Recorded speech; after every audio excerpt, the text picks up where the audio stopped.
Shalom WJC family. It is time for our weekly Torah Talk. This week we will be exploring Parshat Ki Tissa, which we will read in its entirety in Shul on Shabbat.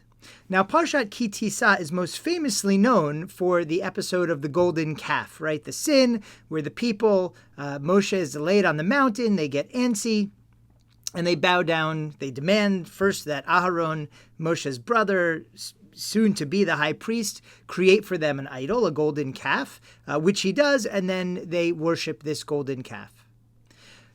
Slightly less well known, but only slightly, is this episode that comes after it, where Moshe, sort of in frustration and desperation to be close to God, begs God to be able to sort of like witness God's presence.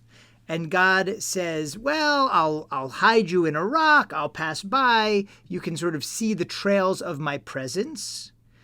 However, even you, Moshe, lo tuchal lirot et panai, you're not able to see my face, ki lo yirani ha'adam v'chai, because no person can see my face and live.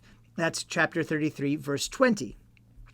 The episode is only slightly less famous for those who come to Minyan regularly and come on fast days. This is part of the fast day reading.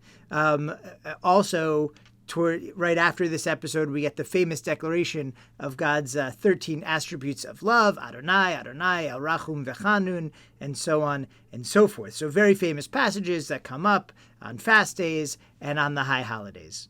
The question that I want to ponder today is, since I think we all would like to have a better sense of God's presence in our lives, that Moshe's palpable frustration as he sees chaos unfolding around him and he's experiencing disappointment, he wants to feel God, have a sense of God in the world around him. He wants to know, just let me know, God, that you are here and what your essence truly is.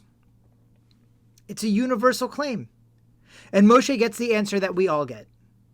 Right? You can see the traces of me throughout the world, but you cannot see me directly. That's what faith is, right? Faith is the idea that we believe something, we can know it's there, we feel it. There's an emotional connection, something spiritually transcendent, greater in the world than us, and yet can't quite put our finger on it. That's Moshe's answer. You can see the traces of my spirit, of my presence in the world. But that's not quite enough, right? That doesn't keep us going. It also presents a contradiction.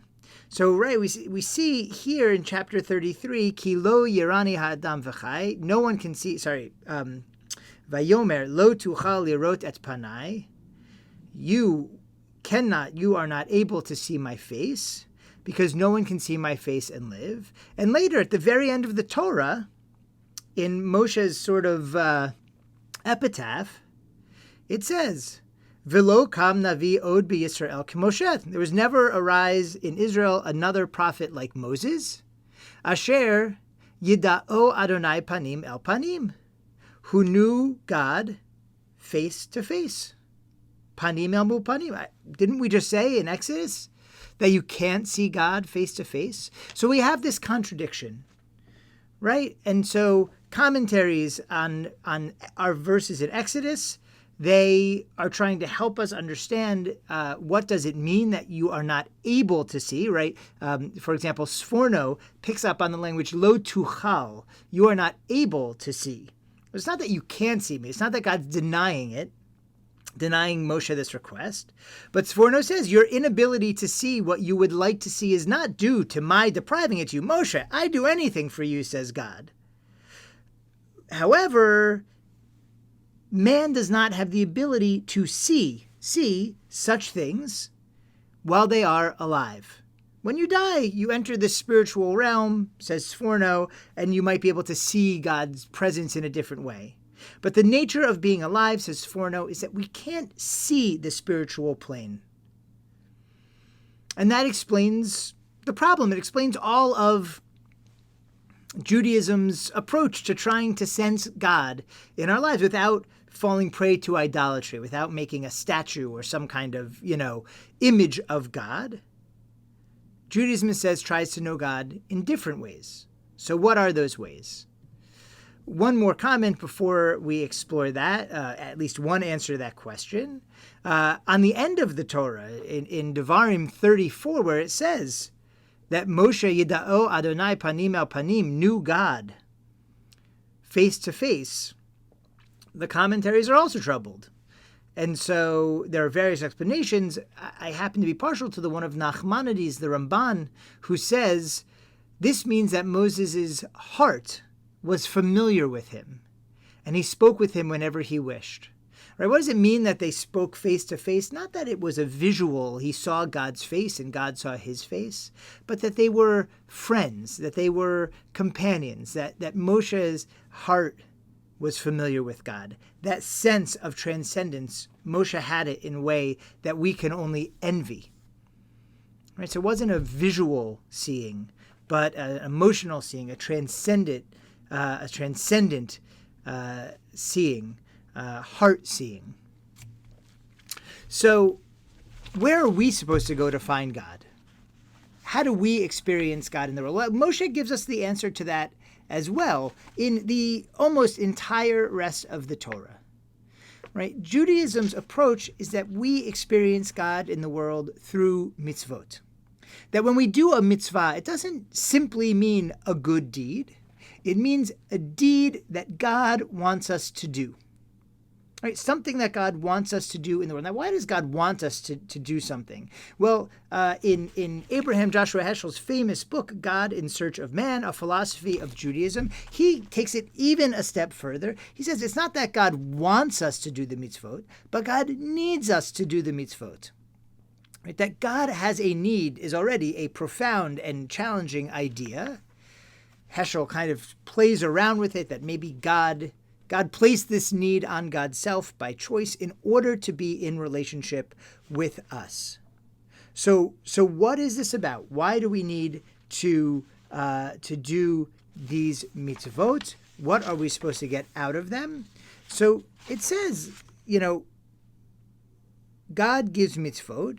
Man is responsible for God's deeds, his deeds, meaning God, and God is responsible for man's responsibility. Right, so how do we connect to God? Man is responsible for mitzvot. God is responsible for giving us the responsibility to do mitzvot. He who is a life giver must be a lawgiver. He shares in our responsibility, right? By giving us these mitzvot, God isn't just saying you do it and I'm not responsible. In the same way as if you are a manager of people and a boss and you give someone a task, it doesn't mean you're no longer responsible. They're responsible to you. You're responsible to something else. So too, God kind of takes on this responsibility for bringing goodness into the world, for bringing spirituality and this transcendence into the world through mitzvot, both religious and justice related. Taking care of the poor, taking care of, the widow and the orphan, as the Bible tells us. God is waiting to enter our deeds through our loyalty to God's law. Right? When we are doing something because God said so, God appears in the mitzvah, appears in our deeds. God may become a partner to our deeds. Right? That is what Moshe gives us in trying to solve the problem that he himself feels. Even Moshe, whose heart knew God, as the Torah tells us, even Moshe was reaching out for a more palpable presence of God in his life and in the life of the Jewish people. And to solve that, Moshe gives us God's mitzvot. Heschel says a little later, mitzvot are not ideals, spiritual entities forever suspended in eternity. They are commandments addressing each and every one of us. They are the ways in which God confronts us, you and me, in particular moments. In the infinite world, there is a task for me to accomplish. Not a general task, but a task for me, here and now. Mitzvot are spiritual ends, points of eternity in the flux of temporality, right? Points of eternity, meaning divine, godly moments in the flux of temporality, in time which we experience as mundane and difficult and out of control. Right? So when a mitzvah comes into a moment, when we are faced with a choice between doing what God wants and what God does not want, and God actually wants, or even more radically stated by Heschel, what God needs, or not to do what God needs, when we rise to that occasion and do what God needs, share, according to Heschel, in God's responsibility in those moments, that's when we sense God's presence in our lives. And I think most of us know this. We have, if you think about those moments where you have that sense of the transcendent, those moments are moments when we feel like we are doing something greater than ourselves, when we are tapping into a drive in the universe, in the world, that is greater than ourselves. Some of us call that God. Some of us call it by other names. It doesn't matter what you call it. That tapping into the transcendent, that is what mitzvot give us. So we start from a point where even Moshe, even Moses, who speaks to God face to face, whose heart knows God, feels that challenge of relationship with God. Moshe explains, here's how you do it. Do these mitzvot, right? Observe Shabbat to create moments of eternity in time. Take care of people who are in need to create moments of eternity in your relationships with other people. And God will enter your life. And how does Moshe know? Because Moshe's experienced it himself. From the moment of the burning bush, when God said, remove your shoes, and Moshe complied, throughout the rest of Moshe's life. Perhaps the reason why Moshe knew God panim el mupanim, face to face, heart to heart, was because of Moshe's connection to God through mitzvot. A connection that is there for us as well. We may never be Moshe. We will never be Moshe. We will never be one of the other prophets, but we still have that opportunity to be in relationship with God. And the way we do it is by accepting upon ourselves mitzvot. So start with one. Start with a mitzvah. Not because I say, but because God said so. And see where it takes you. You may find that in doing that action, in doing that mitzvah, you find God to be much more present in your life than you realized even a moment before. I wish you a great journey in spiritual actions in mitzvot, that we should always feel the presence of God in our lives through the way that we behave. Judaism's gift to us. Shabbat Shalom.